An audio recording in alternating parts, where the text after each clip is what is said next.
Well, it's a good thing that the Giants didn't hire you to be the GM, Lewis, because a good thing for Cleveland, that is. The Giants didn't. Cleveland fans are very happy about that. Yeah. Let me say something about this. First, I want to address your point, Lewis, about the mid-first round pick. The point that they got back, they didn't get a high first round pick, 17th pick, mid-first round pick. Right. And the third round pick's the last pick in the third round. It's like a fourth round pick. Get out of here with that. And Jabril Peppers replaces Landon Collins, who they chose not to franchise, and then signed an $80 million deal, meaning they could have gotten a good deal for Landon Collins had they franchised him and tagged him. I mean, this is idiotic. It's obvious to anyone. I could do a better job GMing this team than Gettleman right now. Look, a mid-first round pick is valuable precisely because they're an impact player that's inexpensive. They're inexpensive impact players, cheap impact players.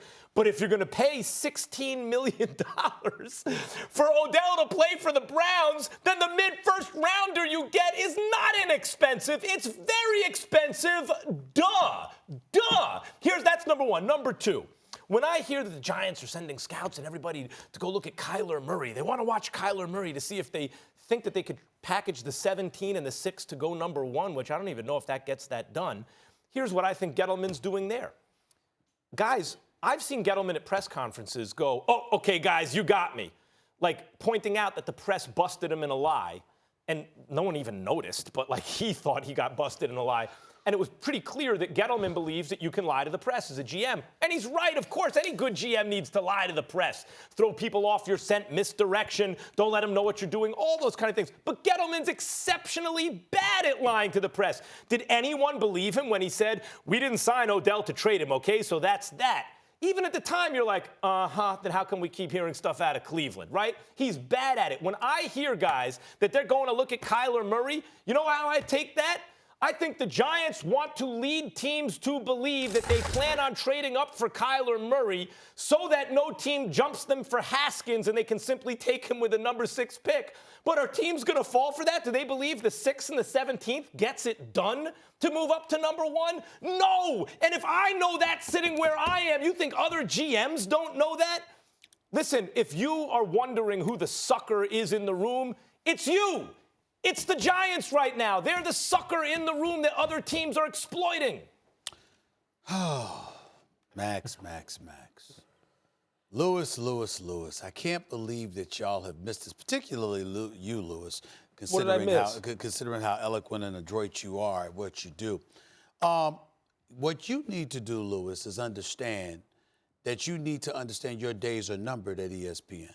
That you may be very well getting a call in the very near future to be the general manager for the New York Giants. Because what y'all are all missing is that this is exactly what needed to happen to exit Shurmur and Gettleman right out the door. Why are y'all missing this? The fact of the matter is this.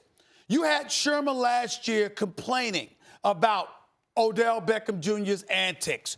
Obviously, bloviating about Saquon Barkley and what a great kid he was and what a great talent he was and how this is the guy that you want to epitomize the culture change that is imminent, ladies and gentlemen. You got Gettleman. Why does he hire Shurmur? Because that's his buddy. He knew him. Why did Gettleman get hired by the Giants? Because he had relationships that he had cultivated years earlier while with the Giants before going to Carolina. And oh, by the way, losing Josh Norman at that time, Max, for nothing. Think about this. We looking here today, and correct me if I'm wrong, Lewis. You got Odell Beckham Jr. Yes, you lost him for a first. You lost him for a first rounder. Yes, you lost him for a third rounder. That's essentially tantamount to a fourth rounder. Yes, you lost him for Jabril Peppers, who, by the way, I think has promise. And I like Peppers, even though I don't necessarily like him more than Collins at this particular juncture. But you look at what they did in terms of those decisions. Compare that to what happened with Josh Norman. Josh Norman at the time was considered an elite cornerback in the game. Preach. Fresh off a Super Bowl appearance.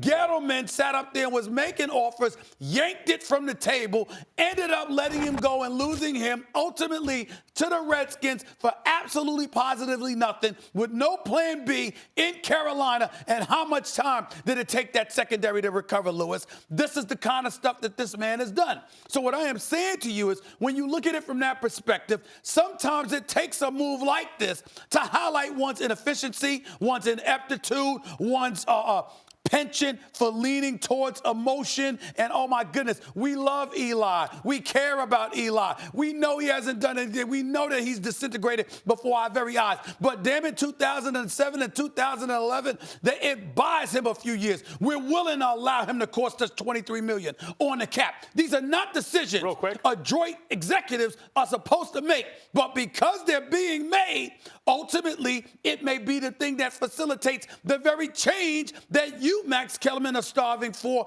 and obviously you, Lewis, could capitalize off. They just changed. The time to hire Lewis was before, not after you. I mean, like, now's better than ever. But look, Lewis, I just want to quickly throw this out there because you brought up the Carolina Panthers, Stephen A.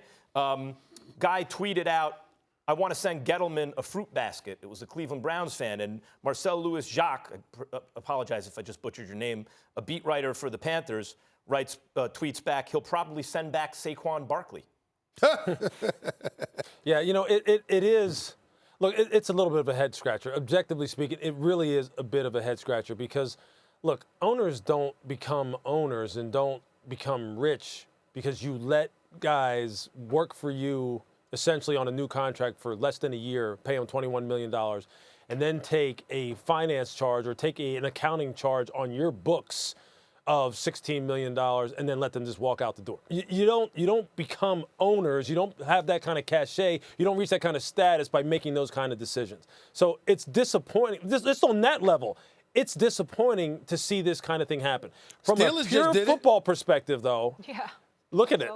Cornerback, pass rusher, offensive tackle, wide receiver, quarterback. Of those positions right there, which ones do they have locked down?